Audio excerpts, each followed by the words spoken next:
আজকে আমাদের আলেমরা, যারা আলেম বলে নিজেদেরকে দাবি করছে, এরা যে সাধারণ মানুষকে কত ক্ষতি করছে আপনি অবাক হয়ে, কত যে ক্ষতি করছে। এক, আল্লাহ সুবহানাহু ওয়া তাআলা পবিত্র কোরআনে বলেছেন, ওয়ানুনাজ্জিলু মিনাল কুরআনি মা হুয়া শিফা। আমি কোরআন অবতীর্ণ করেছি মানুষের মুমিনদের আরোগ্যের জন্য। কিসের জন্য? আরোগ্যের। তাই তো? এবার একটা কথা বলি, মুমিনের থেকে আরোগ্য লাভ করবে কেমন করে? আপনার জ্বর হয়েছে, জ্বর, তাই তো? আপনি কোরআন তেলাওয়াত করবেন, ইনশাআল্লাহ ওই জ্বর তেলাওয়াতের বরকতে আল্লাহ আপনাকে ভালো করে দেবেন। কি বললাম বুঝলেন? আল্লাহ নবী সাল্লাল্লাহু আলাইহি ওয়াসাল্লামের হাদিস, যে তুমি যখন বাড়িতে শুয়ে থাকবে রাতের বেলা, তুমি যদি চাও যে তোমার বাড়ির সম্পদগুলো স্বয়ং আল্লাহ পাহারা দিক, তাহলে আয়াতুল কুরসি পড়ে তোমার হাতে ফুঁক দিয়ে সারা শরীরে তুমি বুলিয়ে নাও। এইটা যদি তুমি করো, তাহলে তোমার বাড়ির সমস্ত মাল পাহারা দিবে কে? কে? কার জিম্মাতে থাকবে তোমার বাড়ির মাল? আল্লাহ। এখন আপনার বাড়ি একটা রিক্সা চুরি হয়ে গেছে, আপনি ইমাম সাহেবের কাছে গিয়ে বলছেন রিক্সা চুরি হয়ে গেছে। ইমাম সাহেব তখন বলছে, ঠিক আছে রিক্সা আর কোনোদিন চুরি হবে না, একটা তাবিজ লিখে দিচ্ছে, আয়াতুল কুরসি বাড়ির মেন গেটের সামনে টাইম দেয়। কি বললাম বুঝলেন? টাকা লাগবে কত? না 1200 টাকা। ইমাম সাহেব কত দিক দিয়ে আপনাকে ঠকিয়েছে দেখুন। এক, কোরআন তেলাওয়াত করলে পড়তে বক করে কটা নাকি? 10 টাকা। আল্লাহু লা ইলাহা ইল্লা হুয়াল হাইয়ুল কাইয়্যুম লা তাখুযুহু সিনাতুন ওয়া লা নাওম লাহু মা ফিস সামাওয়াতি ওয়া মা ফিল আরদ মান যাল্লাযী ইয়াশফা'ু ইনদাহু ইল্লা বিইযনিহি। শেষ পর্যন্ত কতগুলো অক্ষর আছে? গুনাহ আমারও গুনাহ নেই, 200-300 হবে? বেশি হবে? 200-300 হবে? আরে 100 ধরুন, 100 যদি হয় নাকি কতটা হলো? তাহলে ইমাম সাহেব 1000 নেকি থেকে বঞ্চিত করবে, কারণ আল্লাহ নবী সাল্লাল্লাহু আলাইহি ওয়াসাল্লাম আয়াতুল কুরসি পড়তে বলেছেন আর গায়ে ফুঁক দিতে বলেছেন, তাই তো? তাহলে ইমাম সাহেব পড়া থেকে আপনাকে বঞ্চিত করবে। এক। দুই নম্বর হচ্ছে ইমাম সাহেব এটা জ্ঞান নাই। ডাক্তার বলেছে আপেল খেলে শরীরে রক্ত, শরীরে প্রোটিন। এখন কেউ যদি আপেল বগলে ফেলে ঘোরে, তাই হবে? দাঁতের যন্ত্রণা হলে একটা ছেলেকে দেখি গাছ বেঁধেছে হাতে, তা হাতে গাছ বেঁধে দাঁতের যন্ত্রণা ভালো হবে কি করে? মিথ্যা কথা। যন্ত্রণা হচ্ছে হাতে, দাঁতে, আর গাছ বেঁধেছে কোথায়? হাত। এইখানে কেটে গেছে, আর মলম এইখানে লাগান তো দেখি কেমন একটা সারে সারবে। এসব কুসংস্কার সমাজে চলছে না? সব শীত, সব কি শীত। গাছ আপনি বেঁচে খান প্রতিদিন 4 কেজি করে, কোনো সমস্যা নেই, কিন্তু গাছ ভাঙতে পাবেন কি না? কি বললাম বুঝলেন? আপনি গাছ বেঁচে খান প্রতিদিন 4 কেজি করে, কোনো অসুবিধা নেই, কিন্তু ভাঙতে পাবেন না। তাহলে সমস্ত ব্যাপারে রুজি, হায়াত, মাউত, সুস্থতা, অসুস্থতা, সমস্ত ব্যাপারের মালিককে আল্লাহ। এইবার আল্লাহ তাআলা বলছেন, আল্লাযী খলাকাল মাউতা, আমি সৃষ্টি করেছি মাউত, ওয়াল হায়াতা, সৃষ্টি করেছি হায়াত। হায়াত মাউতকে সৃষ্টি করেছি কেন? লিয়াবলুয়াকুম আইয়ুকুম আহসানু আমালা, যাতে করে তোমাদের ভিতরে উত্তম কাজ কে করবে এইটা যাতে করে আমি পরীক্ষা করতে পারি। এই সারা জীবন তো ঘুমালেন বাড়িতে, আজকে একটু বসেই শুনুন না। এবারে তো মেন জায়গা আসছে, আমি কি বললাম মিলে না? এবার এই আয়াতটা হচ্ছে মেন আয়াত আমার। কি বললাম মিলেন? আল্লাহ তাআলা বলছেন, আল্লাহ দিয়ে খলাকাল মাউতা, আমি সৃষ্টি করেছি মাউত, ওয়াল হায়াতা, আর জীবন। আচ্ছা বলুন তো, আগে হায়াত না আগে মৌত? আগে মানুষ মরে না আগে জন্ম হয়? আগে জন্ম হয়। আল্লাহ বলছে, আল্লাহ দিয়ে খলাকাল মাউতা, প্রথমে সৃষ্টি করেছি মৌত, তারপরে কি হায়াত। আসলে আমরা এখন আলেম ওলামারাও, অনেক আলেম ওলামারাও হাদিস কোরআনের অনেক শব্দের ব্যাখ্যা বিশ্লেষণ বুঝি না, বোঝার কারণে আমাদের অনেক কিছু ত্রুটি থেকে গেছে। আপনাদের তো যা ত্রুটি আছে আছে, আমাদের আলেমদেরও আছে। তার মধ্যে দুটো একটা ত্রুটির কথা আগে আপনাকে বলি। আচ্ছা বলুন, আবারাকা বাদশাহ কাবা ঘর ধ্বংস করতে এসেছিল, তাই তো? আল্লাহ তাদেরকে একটা পাখি দিয়ে মেরেছিলেন, পাখিটার নাম কি? ভালোই তো জানেন পাখিটার নাম আবাবিল। আমি আপনাকে বলে দিয়ে গেলাম মমতাজুল ইসলাম 2024 সালের আজকে 19 তারিখ, 20 তারিখ হয়ে গেল, তাই তো না? এখন 19 তারিখের ভিতর না, 20 তারিখ, 2024-এর 20 তারিখ রাত্রি 12:30টার সময় আপনাকে কথা বলে দিলাম, আবাবিল বলে পৃথিবীতে কোনো পাখি ছিল না। এটা ভুয়ো কথা। আল্লাহ এখানে শব্দ ব্যবহার করেছে ওয়ারসালা আলাইহিম, প্রেরণ করলাম তাদের উপরে তৈরন চিড়িয়া আবাবিল, ঝাঁক ঝাঁক ঝাঁক ঝাঁক। আবাবিল মানে কি? ঝাঁকে ঝাঁকে, ইরা আবাবিল মানে ঝাঁকে ঝাঁকে। কিন্তু আমরা হুজুররা, আমরা আলেমরা বক্তব্য দিয়েছি আল্লাহ আবাবিল পাখি দিয়ে আব্রাহামকে ধ্বংস করে দিয়েছে। অথচ আবাবিল কোন পাখির নাম নয়। আবাবিল শব্দের অর্থ আল্লাহ বলছে ঝাঁকে ঝাঁকে পাখি দিয়ে তাদেরকে আমি ধ্বংস করে দিয়েছি। কি বললাম বুঝলেন? মওত শব্দের অর্থ আমরা এটা বুঝি যে একটা মানুষের চোখ বন্ধ হয়ে গেল, নিঃশ্বাস নিতে পারবে না, তার কোনো সেন্স থাকবে না, এইটা দুর্ভোগ দুর্ভোগ করবে না, তার মানে মরে গেছে, এটাই তো মওত না। মওত শব্দের অর্থ হচ্ছে অনস্তিত্ব, যার কোনো অস্তিত্বই ছিল না।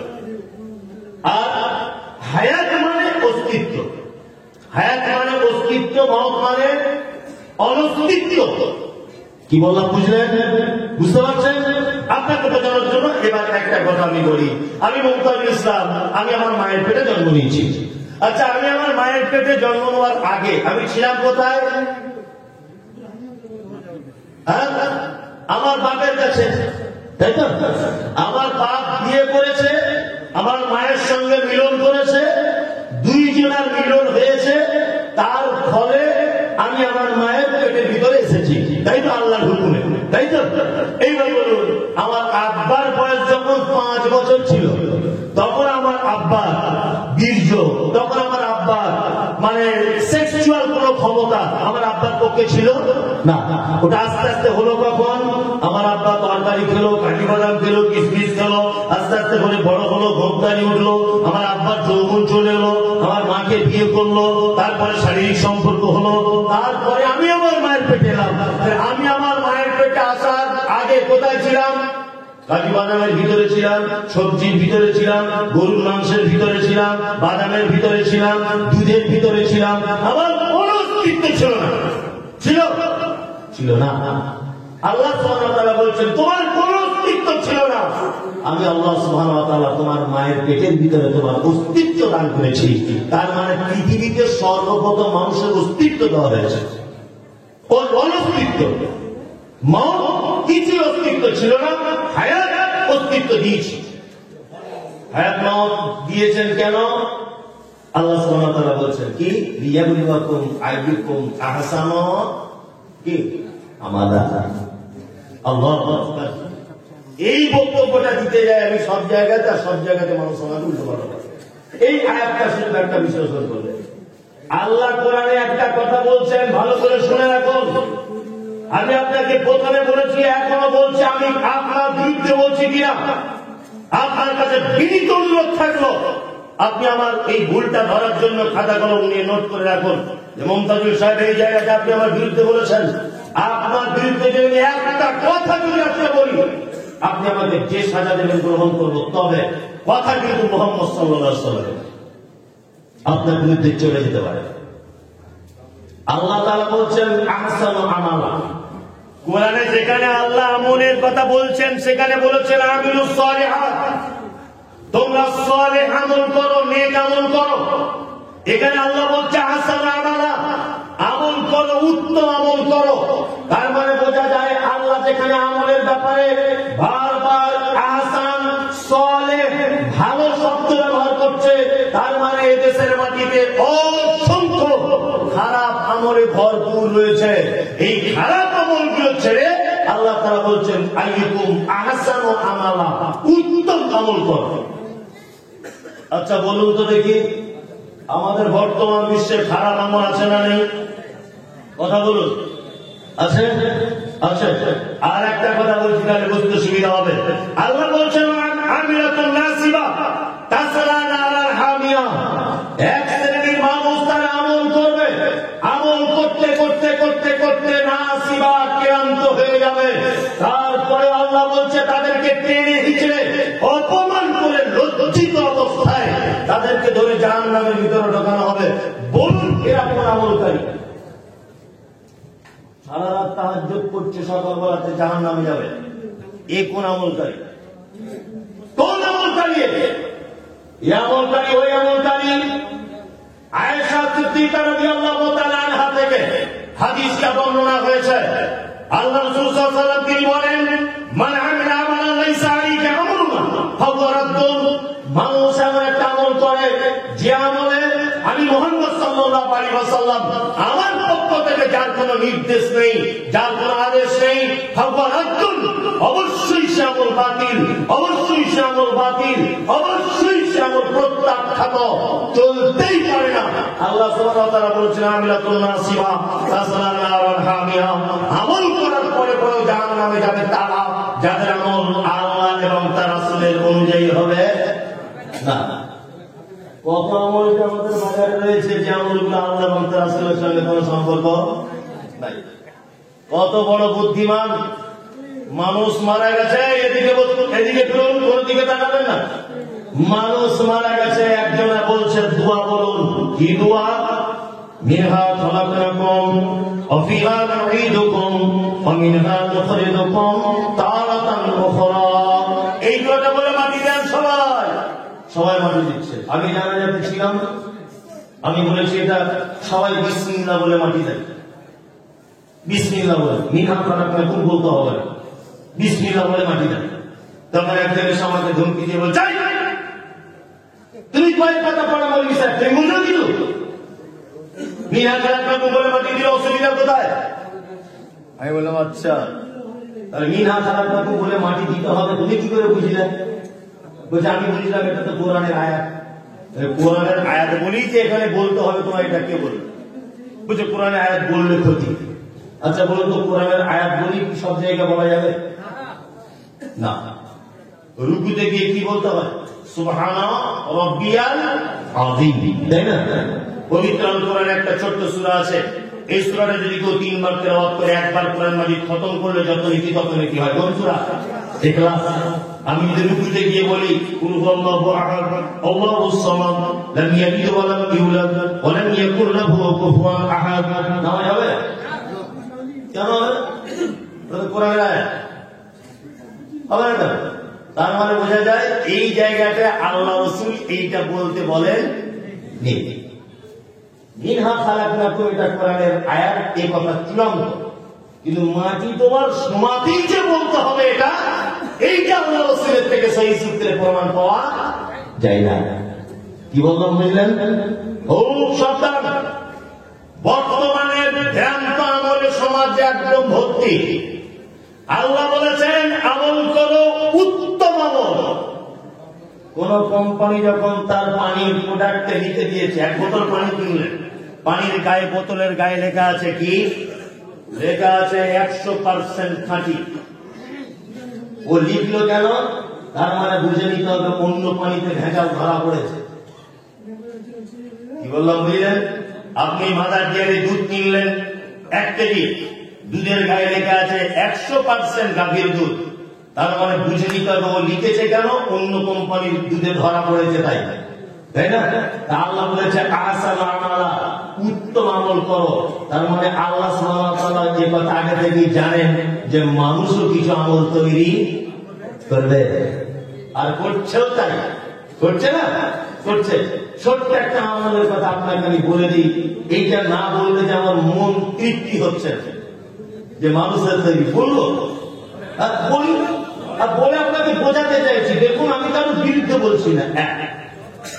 বর্তমান বাজারে শবে বারাত বলে একটা অনুষ্ঠান আমাদের মাঝে অনুষ্ঠিত হয়, হয় না?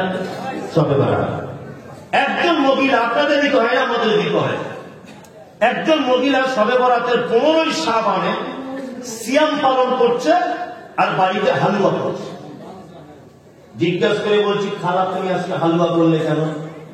বলছে তুমি নবীর দুশমন, তুমি তো সেই মমতাজি লামজাবি, তুমি সে হাত ঝাড়াতে রফলি আদায় করো, তুমি তো পাক্কা নবীর দুশমন, তুমি কি বুঝবে? কেন খালা তুমি আজকে হালুয়া করলে কেন? বলছে হালুয়া করছি এই কারণে, তুমি জানো না আজকে নবীর দাঁত ভেঙে দিয়েছিল, নবীজি গোস্ত শক্ত জিনিস খেতে পারি জন্য হালুয়া করে দিয়েছি। ভালো করে বুঝবে। আপনাদেরকে একটা কথা বলি, আচ্ছা আমার ছেলে একদিন আমাকে বলেছে, আব্বু মনে আছে আমি তোমার বিয়ের বরযাত্রী গিয়েছিলাম? আচ্ছা বলুন এই কথাটা চলে মার্কেটে? আমি ওর মাকে বিয়ে করবো তারপর তোর পেটে আসবে? হ্যাঁ কি বলছি বুঝতে পারছেন না? হ্যাঁ আমি ওকে বিয়ে করবো তারপর তো ওর পেটে আসবে। তাহলে আমার ছেলে যদি এটা বলে, আব্বু তোমার বিয়ের বরযাত্রী খেয়েছিলাম, চাটনিটা এত স্বাদ, এ কথা একেবারে মিথ্যা। মিথ্যা না? মিথ্যা। এবার হালুয়া করছে কোন তারিখে? আরবি শাবান মাসের 15 তারিখ, তাই না? মানুষকে এগুলো বোঝেও না। আমি শুধু বলি যে 2024 সালে মানুষকে এগুলো গবেষণাও করে না। একটা হিন্দু লোক যদি এটা শোনে তবুও হাসবে, কত অন্যায় করছে।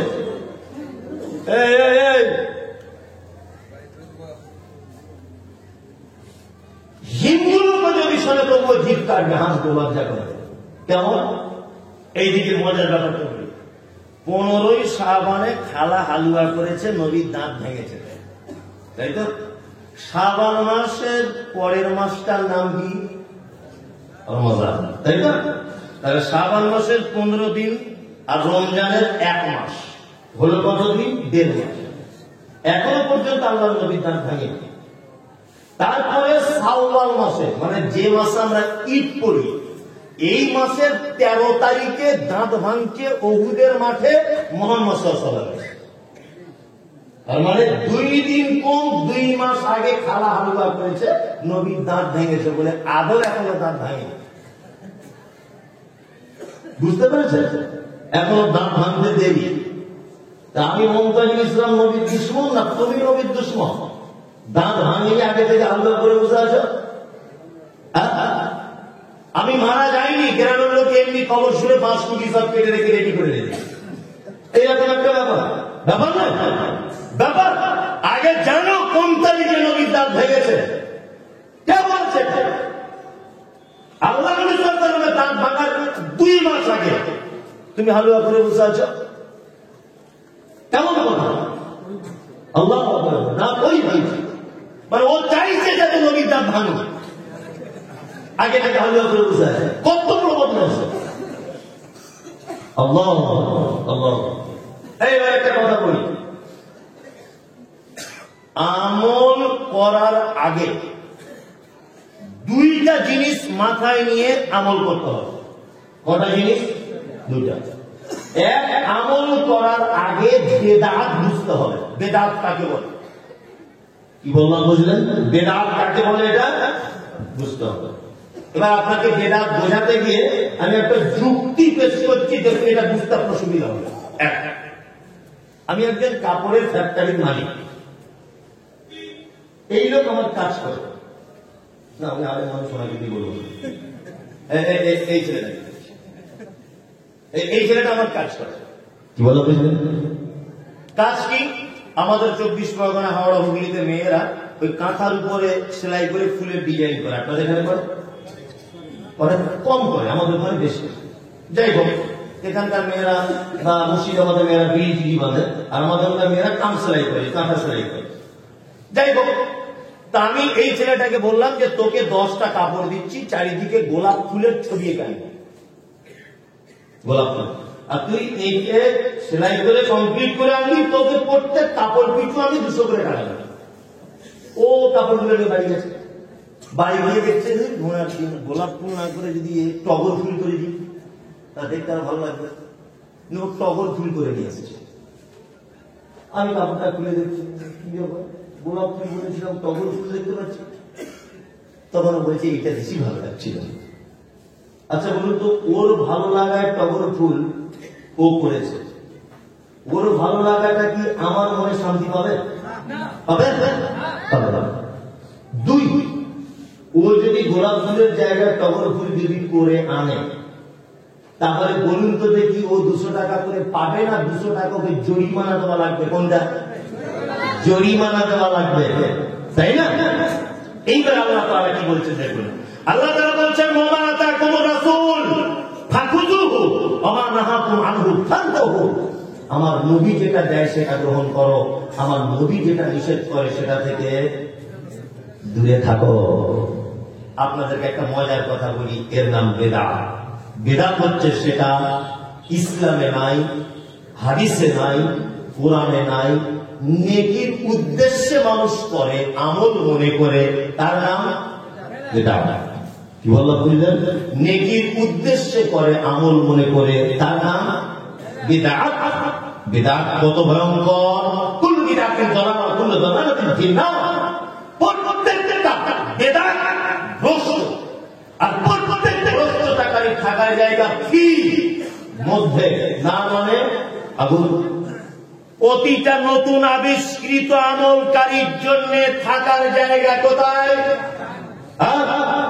জাহান্নাম। বেদাতকারী থাকার জায়গা জাহান্নাম।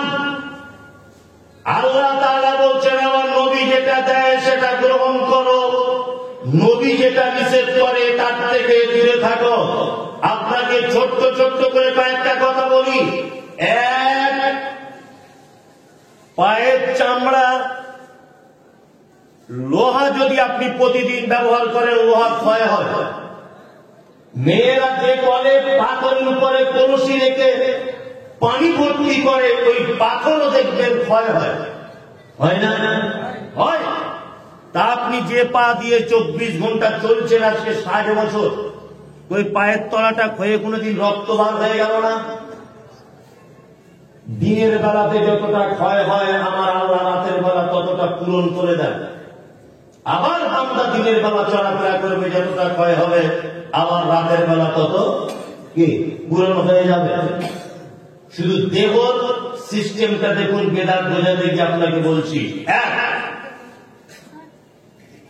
এই যে চোখের এই গুণটা, এইটা তো নিচের দিকে দিতে পারতেন, এটা উপরে দেওয়ার কারণ কি? কারণ হচ্ছে এই যে উপর থেকে ঘাম হাত ঝরে আসবে কপাল দিক দিয়ে, ও এইটা ভেদ করে যাতে মনির ভিতরে প্রবেশ করতে না পারে চোখটাকে কাট করা হয়েছে। কি বললাম বুঝলেন?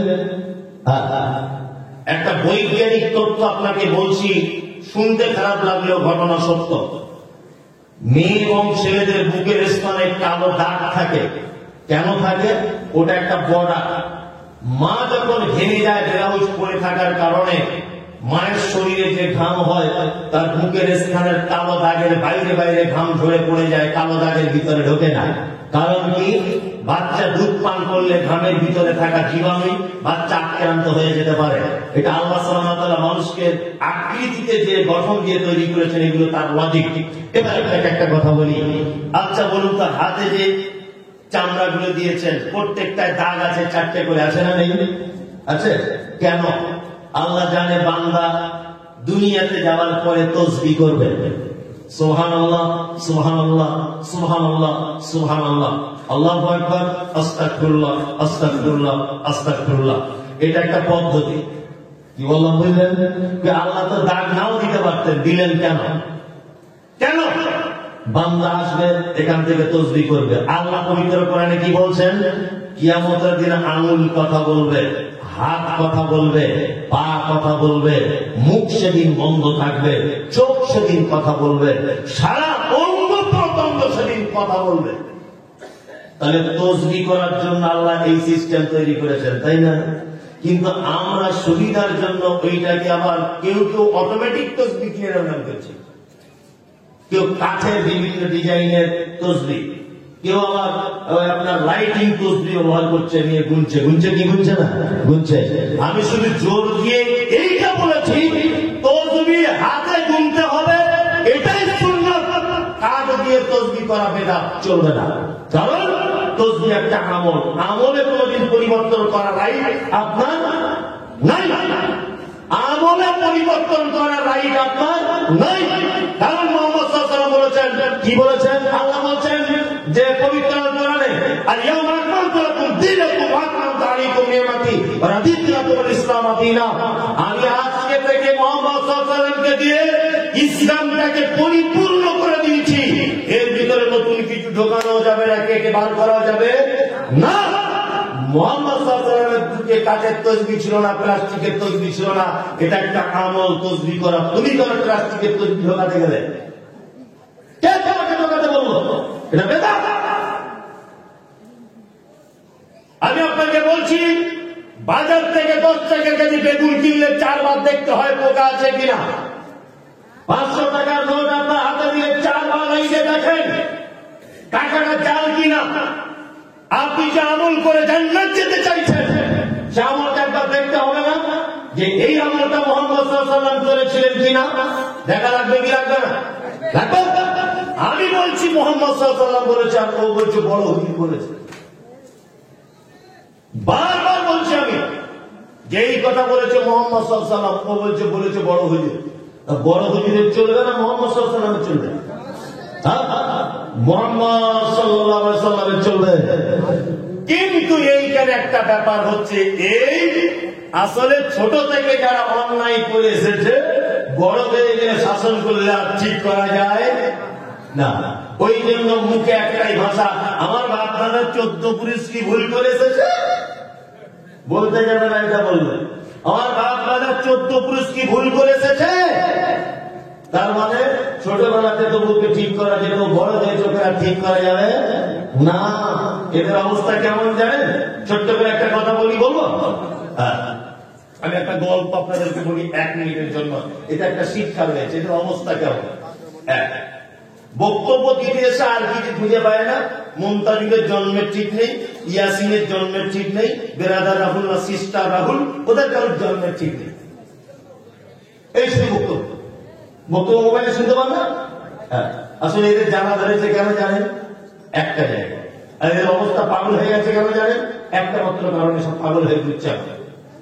কারণ হচ্ছে এই, একটা মেট্রোওয়ালা সারাদিন পায়খানা পরিষ্কার করে রাস্তা দিয়ে আসার সময় একটা গাছের ছায়াতে বসে আছে। এটা অনেক সব জায়গাতে বলি। এখন মেট্রোর ফল আছে, ঝাড়ু বালতি নিয়ে বসে আছে গাছের তলায়। অনেক কষ্ট হয়েছে তো, চৈত্র মাসে রোদ্দুরের দিন। এখন একটা আতরওয়ালা ফেরি করছিল আতর নিয়ে, সেও গিয়ে এখন মেট্রোর পাশে গিয়ে বসেছে, বুঝলেন? এখন আতরওয়ালা তো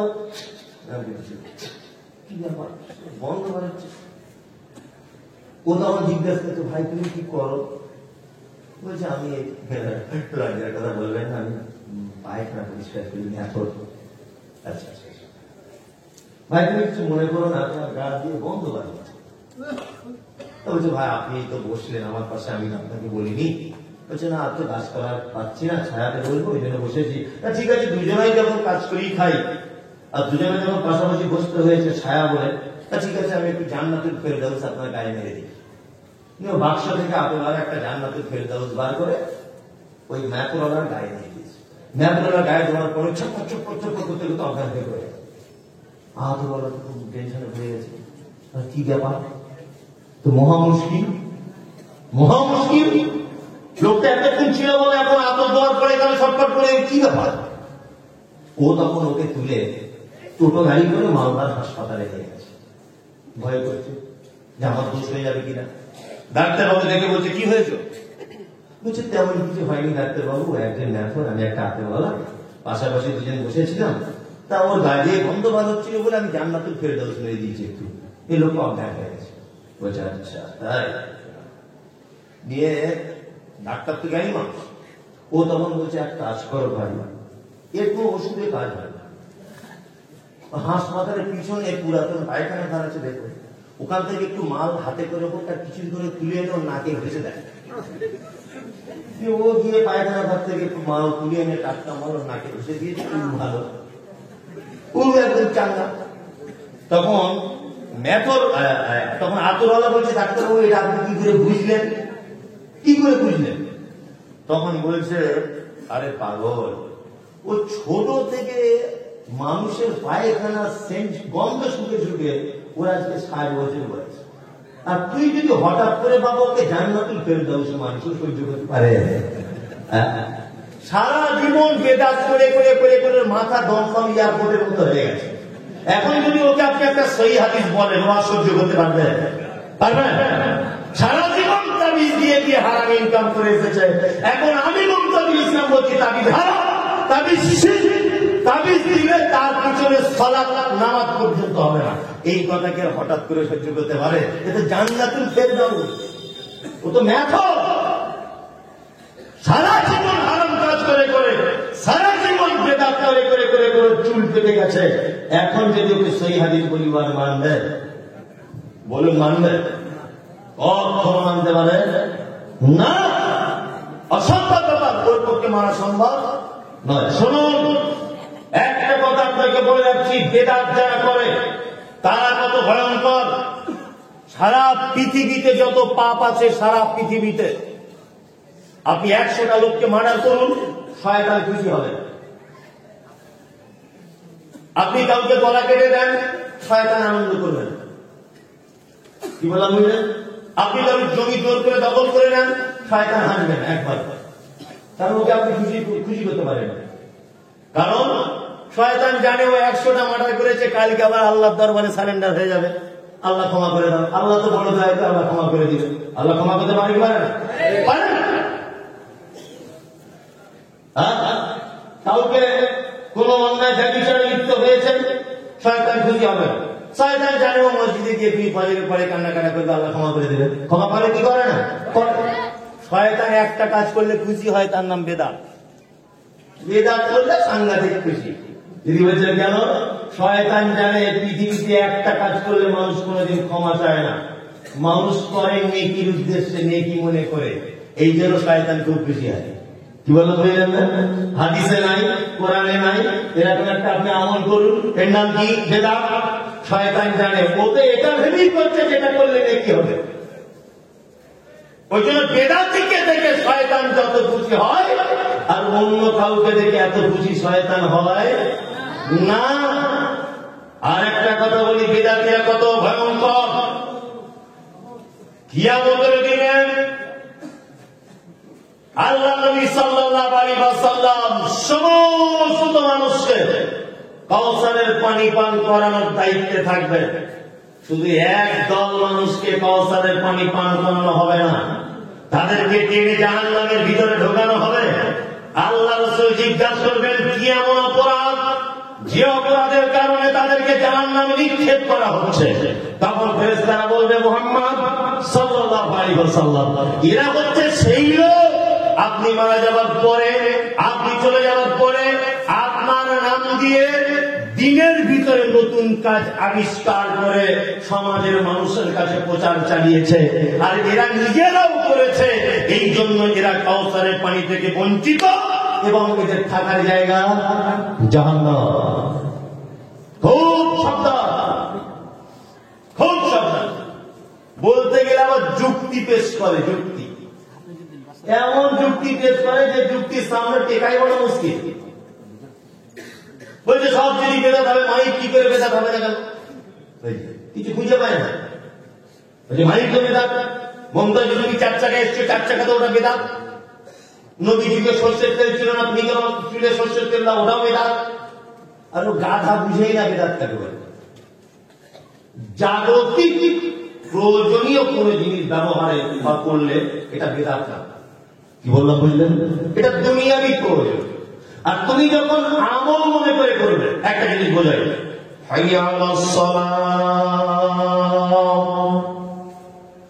হাইয়া আলাল ফালাহ। আযান হচ্ছে কোথায়? মসজিদ। মসজিদ আযান কিসে হয়? মাইকে। আচ্ছা, যদি কেউ মুখে আযান দেয়, তাহলে মাইকের থেকে নেকি কম হবে না বেশি হবে? সমান না? মাইকটা আমার করি কেন? জাগতিক প্রয়োজন, মানুষের যাতে বেশি আওয়াজটা পৌঁছায়, বেশি মানুষ শুনতে পায়, এই এগুলো দুনিয়াবি প্রয়োজন, তাই না? এইটা বেদাত কখন হবে? যখন আমি এই নিয়ে আযান দিব, মাইকে দিলে 10 নেকি, মুখে দিলে 8 নেকি, তখন হবে। তখন এটার নাম কি? বেদাত। আর মুখে আর মাইকের যখন নেকির কোন ডিফারেন্স থাকছে না, শুধুমাত্র জাগতিক কি প্রয়োজনে ব্যবহার হচ্ছে, তখন আর বেদাত থাকছে না। এমন করে বোঝায়, এমন করে বলি, তবুও বুঝে আসে না। আমি একটা ছোট্ট করে একটা উদাহরণ আপনাকে পেশ করছি, দেখুন কেমন লাগে বিরাটিদের অবস্থা। একটা লোক ডাক্তারখানাতে গেছে, আমি অনেক জায়গায় বলি, ডাক্তারখানায় গিয়ে বলছে ডাক্তারবাবু আমার কোনো রোগ নেই, একটাই শুধু রোগ। তো বলছে কি? বলছে আমার ওজনটা খুব বেড়ে যাচ্ছে দিন দিন। তো ডাক্তার বলছে কেন ভাই তোমার ওজন বাড়ছে কেন? ওজন বাড়ার তো একটা কারণ আছে। বলছে ওজন বাড়ার কারণ হচ্ছে আমি সকালে ঘুম থেকে উঠি ডাক্তারবাবু 20টা রুটি খাই আর 2 কেজি তরকারি। বলছে দুপুরবেলা? বলছে দুপুরবেলা আবার 20টা রুটি আর 2 কেজি তরকারি। আর রাতে? রাতে আবার তাই। ডাক্তার তখন দেখছি ওষুধ দিয়ে আর লাভ নেই, ঘোড়ার দিয়ে মৃত্যু, রোগ কিছুই নেই, মেয়ের খাওয়া নিয়ে দিতে হবে। এটাই বেদান্তের অবস্থা বলেছে। নিয়ে ডাক্তার প্রেসক্রিপশন করেছে ইংলিশে 800 টাকা ফি নিয়ে দিয়েছে। ও তো গ্রামের লোক ইংরেজি বুঝে না। ফার্মেসে গেছে, ফার্মেসিওয়ালাকে দেখিয়েছে, দেখিয়ে বলছে ভাই দেখুন তো আমার এতে কি লেখা। বলছে ভাই আপনার এতে কোনো ঔষধ লেখা নেই, 3টে জিনিস এখানে লেখা আছে। এক, সকালে 10টা রুটি 1 কেজি তরকারি, দুপুরে 10টা রুটি 1 কেজি তরকারি, আর রাতে 10টা রুটি 1 কেজি তরকারি। আর 4 নম্বরে লেখা আছে 1 মাস পরে আবার নির্দিষ্ট সময়ে ডাক্তারের চেম্বারে যেতে বলেছে, হাতে 800 টাকা নিয়ে। লোকটা তো লেগে একেবারে বম, 800 টাকা দিয়ে কোনো ওষুধ দিল না, ডাক্তার না কি? লোকটা কিন্তু খেত কাটা করে রুটি বললাম, ডাক্তার লিখেছে কথা।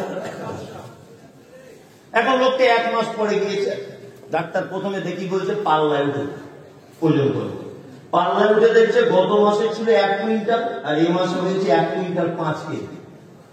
রুগীর তো মাথা আরো খারাপ, ডাক্তার কত বদমাইছে, 800 টাকা করে 2 বা 1600 টাকা ঝেড়ে দিল, আরো 5 মিনিট বাড়িয়ে দিল।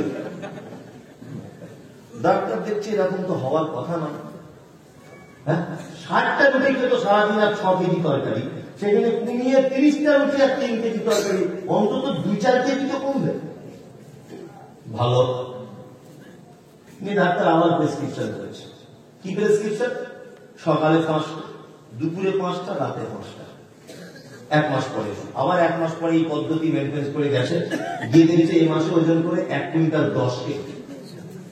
তো রুগী বিরক্ত হয়ে ডাক্তার বলছে ডাক্তার তুই ভাইয়ে ভাই চাম ছিঁড়ে দেবো, কোথা থেকে পাস করেছি বলতো? আমার 3 বারে 2400 টাকা ছিল। ডাক্তারি করছি না, খোঁজ কম করছো তুমি, বদমাশ আমার ফিটি সব ফেরত দিয়ে দাও। খুব গালাগালি করেছে ডাক্তার, মূর্খ লোক তো। ডাক্তার শিক্ষিত মানুষ, মান সম্মানে পড়ে গেছে। ডাক্তার তখন জিজ্ঞেস করছে একটু ভাই আচ্ছা আমি একটা কথা বলবো, রাগ করবে না? বলছি বলুন। বলছে আমি যে প্রেসক্রিপশন করেছি এটা তো ওজন কমার কথা, কমতে বাধ্য, তবু আপনার ওজন বাড়ছে। আচ্ছা আমি একটা কথা জানতে পারি? বলছে কি? আমি বলছি ওই রুটিটা ভাই কেমন করে তৈরি করছেন বলুন তো। তখন রুগী বলছে 60টা রুটি করতে যতটা ময়দা রাখতো অতটা ময়দা এখন 15টা করি।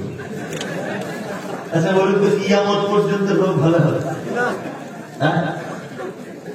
মানে ও পিসে কমিয়ে দিয়েছে কিন্তু ময়দাতে কমায়নি। জীবনে কোনোদিনও রোগ ভালো হবে? ভালো হবে না। বেদাতীদের অবস্থা ঠিক এইরকম, ঠিক এইরকম। আমি কোন এক জায়গাতে বলে দিয়েছি যে জিলাপি খাওয়া যায় না, যায় না, যায় না।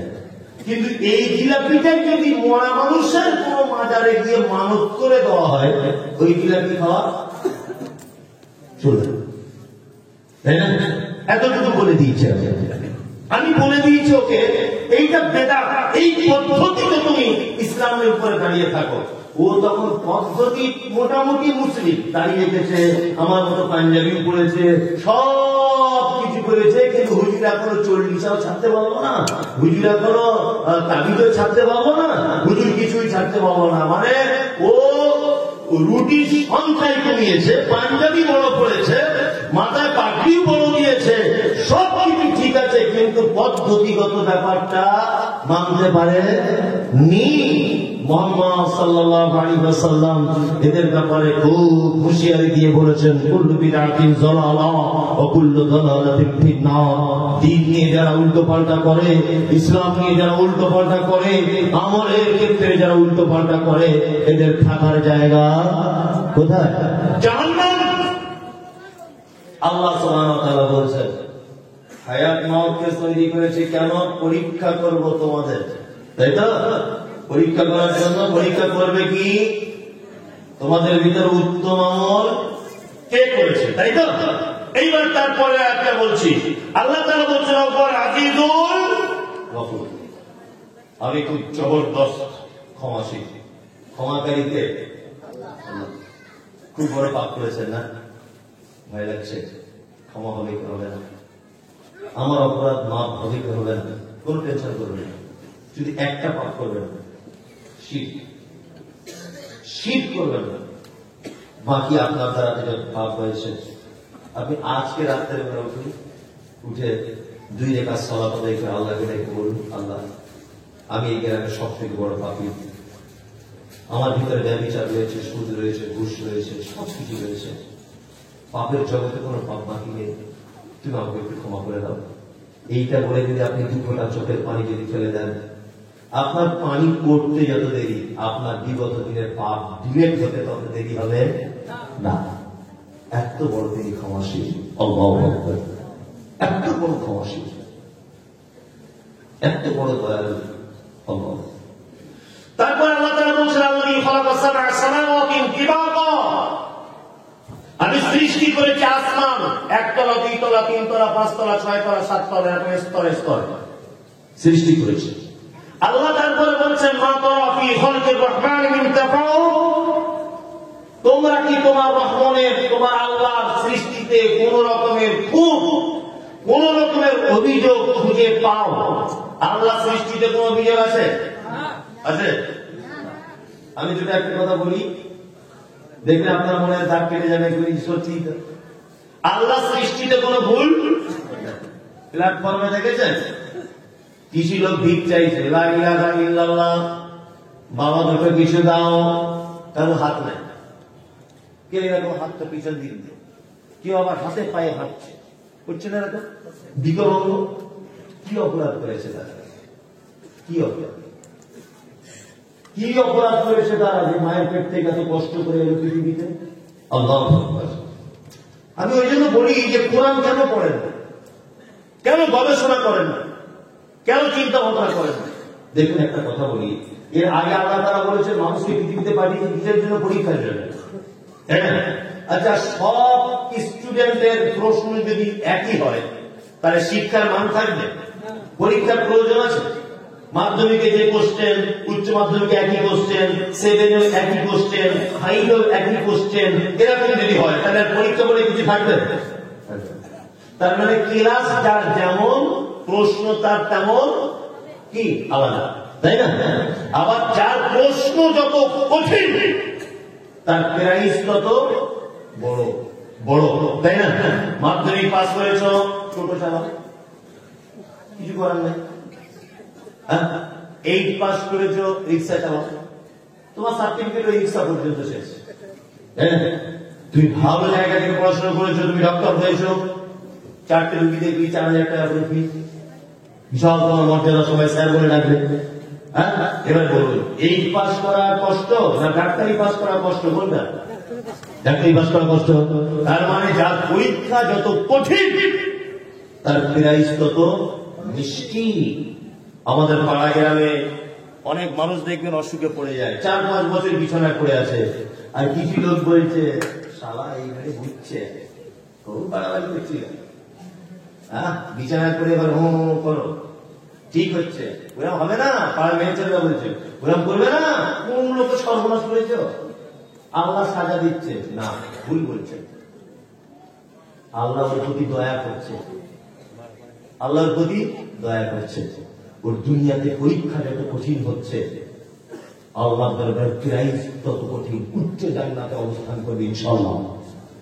কোন মানুষের ব্যাপারে এরকম বলবেন না আজাদি হয়ে আছে, গ্রেফতার হয়ে আছে, বিছানায় শুয়ে আছে 4 বছর ধরে, এটা বলতে যাবেন আল্লাহকে দেখাচ্ছে না।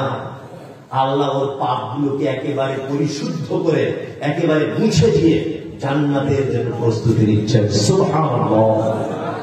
যার পরীক্ষা যত কঠিন তার প্রাইস তত মিষ্টি। কি বললাম বুঝলেন? যে লোকটাকে, যে বাচ্চাটাকে বিকলাঙ্গ করে দেওয়া হলো, খোঁড়া, চলতে পারছে না, হাতে পায়ে হাঁটছে, আল্লাহ বলছেন শোন, তোর বাপকে আমি এত কঠিন পরীক্ষা দিয়ে দিয়েছি, তোর মাধ্যমে তোর বাপের পরীক্ষা চলবে। তোর মা তোকে কোলে করে নিয়ে ঘুরবে, আর তোর বাবা তোর গালে তুলে ভাত খাওয়াবে। তোর বেটার পা দিলাম না, তোর বেটার হাত দিলাম না, তোর বেটাকে অন্ধ করে দিলাম, তোর একটা মেয়েকে বোবা করে দিলাম, আর কাউকে খোঁড়া করে দিলাম, ন্যাকড়া করে দিলাম। আমি আল্লাহ তোর বাপ যদি ধৈর্য ধরে নেয়, তা আমি আল্লাহ আমার দরবারে তার বাপের জন্য রয়েছে বিশাল বড় জান্নাত। আর আল্লাহ বলেছেন ইন্নাল্লাহা মা'আস সাবিরিন। নবী আপনি বলে দেন, সারা পৃথিবীতে মানুষ যত বিপদে পড়ে, যত মুসিবতে পড়ে, যত মানুষ বিপদের আশঙ্কা করে, যত মানুষ বিপদে গ্রেফতার হয়, আমি আল্লাহ বলছি নবী আপনি তাদেরকে বলে দেন, তারা যদি একবার ধৈর্যের বাঁধটাকে স্ট্রং করে নেয়, আমি আল্লাহ তাদের জন্য কঠিন পুরস্কার রেখে দিয়েছি, তার নাম হলো জান্নাত। কোন সৃষ্টিতে ভুল পাবে না, এক জায়গাতে ভুল পাবে, সৃষ্টি সব জায়গাতেই ঠিক। আল্লাহু আকবার, আল্লাহু আকবার। আপনি অবাক হয়ে যাবেন সৃষ্টি যে কত সুন্দর। আমি কিছুদিন আগে, আজ থেকে 3 বছর আগে, ছেড়ে দিব, আপনারা বিরক্ত হয়ে গেল না? 1:10 বাজে ছেড়ে দিব, আমি 5-7 মিনিট। আমি কিছুদিন আগে, 2 বছর আগে সম্ভবত, সব পরিবারে সুন্দরবন বেড়াতে গেলাম। 3 দিন নৌকার উপরে থাকলাম, আর নৌকা পানিতে ভেসে থাকলো কয়দিন? 3 দিন। নামাজ নৌকার উপরেই পড়লাম, আমি, আমার স্ত্রী, ছেলে মেয়ে, আরো অনেক আলেম ওলামারা ছিল একসঙ্গে। তা আমি জামাতে নামাজের ইমামতি করতাম, আলহামদুলিল্লাহ নৌকার উপরই। তা নৌকার উপর ইমামতি করতে করতে ভাবতাম যে বিস্তীর্ণ সুন্দরবন এলাকা, লক্ষ কোটি কোটি বিঘা জমি সুন্দরবন, চারিদিকে পানি দিয়ে গার্ড দেওয়া আছে, যাতে হিংস্র প্রাণীগুলি ডাঙাতে এসে আল্লাহর বান্দাদেরকে কেটে দিতে না পারে। ওই জন্য সুন্দরবনের চারিদিকে নদী দিয়ে ঘেরা, যাতে বাঘ, ভাল্লুক ইত্যাদি ডাঙা এসে মানুষের উপর আক্রমণ করতে না পারে। মানুষ যা সিকিউরিটি দেয় তার থেকে মানুষের সিকিউরিটি আল্লাহ দিয়েছে সব থেকে বেশি। বেশি দিয়েছে, সব থেকে বেশি সিকিউরিটি দিয়েছে কে? মানুষকে, আল্লাহ সুবহানাহু ওয়া তাআলা। সুন্দরবনে থাকলাম 3 দিন, লক্ষ কোটি রকমের গাছ দেখতে পেলাম, একটাও আমের গাছ দেখলাম না, কাঁঠালের গাছ নাই, জামরুলের গাছ নাই, খাজুরের গাছ নাই, ওখানে একটাও আমি আনারসের গাছ দেখতে পেলাম না। মনে মনে ভাবলাম, আল্লাহ তুমি যে বলেছ আমার সৃষ্টিতে কোনো ভুল পাবে না, তার জ্বলন্ত প্রমাণ হয়ে গেল। সুন্দরবনের মাটিতে যদি না আসতাম তাহলে বুঝতে পারতাম না। সুন্দরবনের মাটির জঙ্গলের ভিতরে আমি অনেক চেক করে করে দেখলাম, একটা আমের গাছ নাই, জামের গাছ নাই, লেবুর গাছ নাই, আনারসের গাছ নাই, মৌসম্বির গাছ নাই, আঙ্গুরের গাছ নাই, কমলার গাছ নাই, কোনো গাছ নাই। সারা সুন্দরবনটা যেন আগাছা গাছ দিয়ে যেন পরিপূর্ণ করে দেওয়া হয়েছে। আমার তখন কোরআনের এই আয়াতটার কথা মনে পড়ে গেল, রহমান আল্লাহ বলেছে রহমানের সৃষ্টিতে কোন রকমের ভুল তোমরা পাবে না। এই কারণে সারা পৃথিবীতে মানুষ যেখানে বসবাস করে সেইখানে তুমি গাছ দিয়েছো কাঁঠালের, সেখানে গাছ দিয়েছো আমের। মালদাতে কাঁঠালের গাছ আছে, মালদাতে আমের গাছ আছে, নারকেলের গাছ আছে। এখানে জামের গাছ রয়েছে, এখানে খোঁজ করলে অনেক ফলের গাছ পাওয়া যাবে, কারণ এখানে মানুষ বসবাস করে। মানুষ আম খাবে আর আলহামদুলিল্লাহ বলবে, মানুষ ডাবের পানি খাবে আর আলহামদুলিল্লাহ বলবে। কিন্তু সুন্দরবনের বাঘেরা তো জানে না কি করে কাঁঠাল পাকিয়ে খেতে হয়, কি করে আমের আচার করতে হয়, কি করে জাম খেতে হয়, কি করে কমলা লেবু ছাড়িয়ে খেতে হয়, কি করে আনারস লবণ দিয়ে খেতে হয়। এটা তো হনুমান বুঝতে পারবে না, এটা বানরে বুঝতে পারবে না, শিকারে বুঝতে পারবে না, হাতিতে বুঝতে পারবে না। তারা আমার এই সমস্ত নিয়ামতকে তারা ভোগ করবে, কিন্তু আমার নামের প্রশংসা তারা করতে পারবে না। এই জন্য আমি রব্বুল আলামিন সুন্দরবনের মাটিতে যত হিংস্র প্রাণীদেরকে বানিয়েছি, ওখানে একটা গাছপালা দিয়েছি, আগাছা গাছ, যে আগাছার গাছের ফল খেয়ে তারা বাঁচবে, পাতা খেয়ে তারা বাঁচবে। কিন্তু আমি কুদরতি যত ফল দিয়েছি, সমস্ত ফলগুলো মালদা, 24 পরগনা, নদিয়া, মুর্শিদাবাদ, মানুষ যেখানে বসবাস করে, আমি আল্লাহ সেই জায়গাতে মিষ্টি মিষ্টি, নোনতা নোনতা, টক টক ফলগুলো আমি আল্লাহ সেইখানে তৈরি করে দিয়েছি। আল্লাহু আকবার। শুধু এই নয়, সৃষ্টির ডিফারেন্সটা শুধু আপনি একবার দেখুন। আপনারা জানেন যে সারা পৃথিবীতে যত জিনিস আমরা তৈরি অবস্থায় দেখতে পাচ্ছি, তার ডাইস আছে। ডাইস আছে না নেই? ডাইস আছে। এই যে আমার হাতের মোবাইলের কভারটা আপনারা দেখতে পাচ্ছেন, এটা একটা ডাইস দিয়ে তৈরি করা হয়েছে। হয়েছে কি হয়নি? হয়েছে। এই ডাইসের এই কভারটায় 5টা ফুটো করা আছে। এই ডাইসে জীবনে কোনোদিন 6টা ফুটো করা যাবে না। যাবে কি? যাবে না। 6টা ফুটো যদি আপনি চান, অন্য ডাইস ব্যবহার করতে হবে, তাই তো কিনা? আল্লাহ সৃষ্টিটা একবার তাকিয়ে দেখুন। আপনার স্ত্রীর সঙ্গে আপনার মিলন হয়েছে, আপনার একটা মেয়ে জন্মগ্রহণ করেছে, আপনার দ্বিতীয়বার মিলন হয়েছে, আর একটা মেয়ে জন্ম নিয়েছে, তৃতীয়বার মিলন হয়েছে, আর একটা মেয়ে জন্ম নিয়েছে। ফজরের নামাজের পর আপনি মসজিদের ভিতরে বসে আছেন, আপনার বড় মেয়ে নাসিমা আপনাকে বলছে আব্বা। আপনি আপনার মেয়ের গলার আওয়াজ শুনে বুঝতে পেরে যাবেন এটা আমার মেয়ে নাসিমা আমাকে ডাকছে। কিছুক্ষণ বাদে আপনি যখন বাড়ি গেলেন না, আপনার মেজ মেয়ে রাকিবা এসে বলছে আব্বা তোমাকে মা বাড়িতে ডাকছে। তুমি আবার গেলে না। 3 নম্বরে ছোট মেয়ে আয়েশা এসে বলছে আব্বা মা তোমাকে বাড়িতে ডাকছে, তাড়াতাড়ি করে তুমি বাড়িতে চলো। আচ্ছা বলুন তো দেখি, একই মায়ের পেট থেকে জন্ম হলো, একই বাপের বীর্য থেকে 3টে বাচ্চা জন্ম হলো, আপনার বড় মেয়ে মসজিদের বাইরে থেকে বলছে আব্বা মা ডাকছে। বলুন তো তার গলার আওয়াজ শুনে আপনি বুঝতে পারবেন কি পারবেন না যে এটা আমার বড় মেয়ে নাম হলো তার নাসিমা, এটা আমার মেজ মেয়ের নাম হলো তার রাকিবা, এটা আমার ছোট মেয়ের নাম হলো তার আয়েশা। গলার কণ্ঠটা শুনে আপনি বুঝতে পারবেন কি পারবেন না? পারবেন।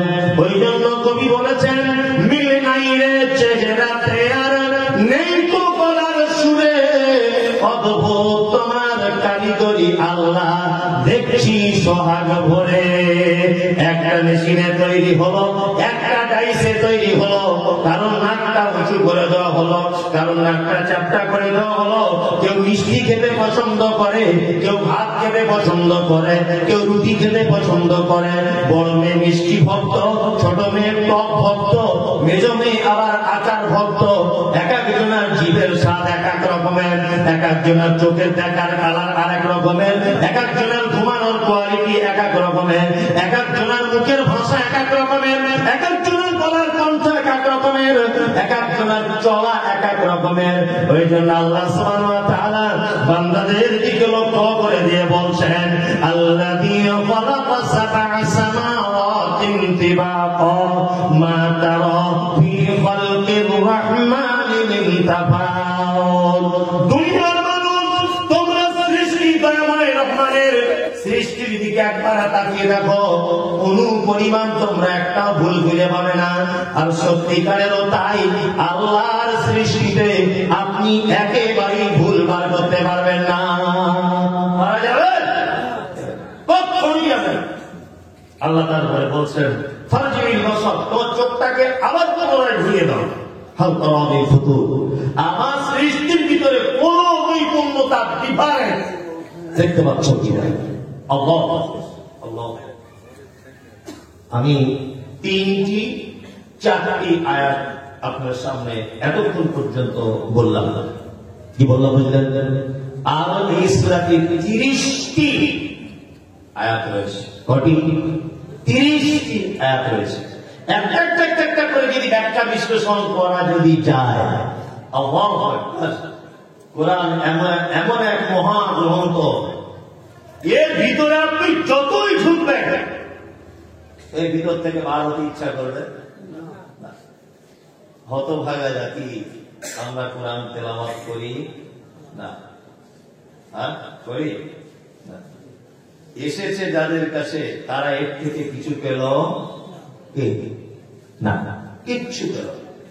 আমাদের অবস্থা ঠিক কেমন জানেন? এখন একটা জেলে বুঝেন, জেলে মাছ ধরে, জেলে নদীতে জাল ফেলে, নদীতে জাল ফেলে, জাল ফেলতে ফেলতে তার জালে একটা ঘন্টা পড়েছে, সোনালি কালারের ঘন্টা। এখন ও তো জেলে, সোনা না তামা না দস্তা এই জ্ঞান তোর নেই। তার ঘন্টাটা খুব দেখতে সুন্দর বলে ও আস্তে করে ওর বাড়ির একটা পোষা বিড়াল ছিল, সেই বিড়ালের গলাতে ঘন্টা লাগিয়ে দিয়েছে। কি বললাম বুঝলেন? এখন বিড়ালটা ঘুরতে ঘুরতে ঘুরতে ঘুরতে এক স্বর্ণকারীর বাড়িতে গিয়ে উঠেছে। স্বর্ণকার ভাবছে ওরে বাবা, প্রায় এখন যে স্বর্ণের দাম তার থেকে 20 লাখ টাকা হবে। ঘন্টা, ছোট ঘন্টা। ও যেমন করে জাল টাল দিয়ে এদিক ওদিক করে বিড়ালটাকে পাকড়াও করেছে। পাকড়াও করার পর বিড়ালের গলা থেকে ঘন্টা খুলে দিয়েছে। আচ্ছা বলুন, জেলে যদি বুঝতো, জেলে যদি বুঝতো যে এইটা মানে স্বর্ণের ঘন্টা, তাহলে বিড়ালের গলায় দিত না। আমরা মুসলিমরা এত হতভাগা জাতি যে যাদের কাছে কোরআন এসেছে এরা এইটাকে হুজুর ডেকে এনে তাবিজ করে গলায় ঝুলিয়ে রেখেছে। এরা এমন এক পচা জাতি যে এইটাকে কাপড়ে জড়িয়ে আলমারির উপরে রেখে দিয়েছে, কবে সবে বরাত আসবে সেদিন বৌমা পড়বে। অথচ সারা পৃথিবী অন্যান্য জাতি ইহুদি খ্রিস্টানরা তারা এইটা থেকে গবেষণা করে করে করে করে পৃথিবীর আশ্চর্যতম জিনিসগুলি আবিষ্কার করে ফেলছে। সহযোগিতা নিচ্ছে কার কাছ থেকে? কোরআনের কাছ থেকে। আমাদের বড় লজ্জা। ওই জন্য বলি আমি যে আপনারা কিছু যদি না পারেন, অন্তত পক্ষে পবিত্র আল কোরআনের বাংলা অনুবাদকৃত কয়েকটি কিতাব আপনারা কিনে রাখবেন। কি বললাম? তফসির কিনে, ছোট তফসির, সংক্ষিপ্ত নাম বলে দিচ্ছি, মনে রাখবেন। আহসানুল বায়ান, আব্দুল হামিদ ফাইজি আল মাদানী হাফিজাহুল্লাহ, তিনি বাংলায় অনুবাদ করেছেন। কি বইটার নাম বললাম? তফসির আহসানুল বায়ান। একটা কিনুন, বাড়িতে রাখুন। আপনি স্ত্রীকে বলুন যে যখন তুমি একটু সময় পাবে 2-4 কথা করে একটু স্টাডি করো। কি বললাম বুঝলেন? আপনি স্ত্রীকে বলুন। বড় মোবাইল কিনে দিয়েছে, ও টিকটক দেখে সারাদিন, ওর অবশ্য কোনো দোষ নেই, দোষটা আপনার। আপনি যেভাবে চালাবেন তো সেইভাবে চলবে, তাই না? কিন্তু আমরা চালাতে পারি নেই।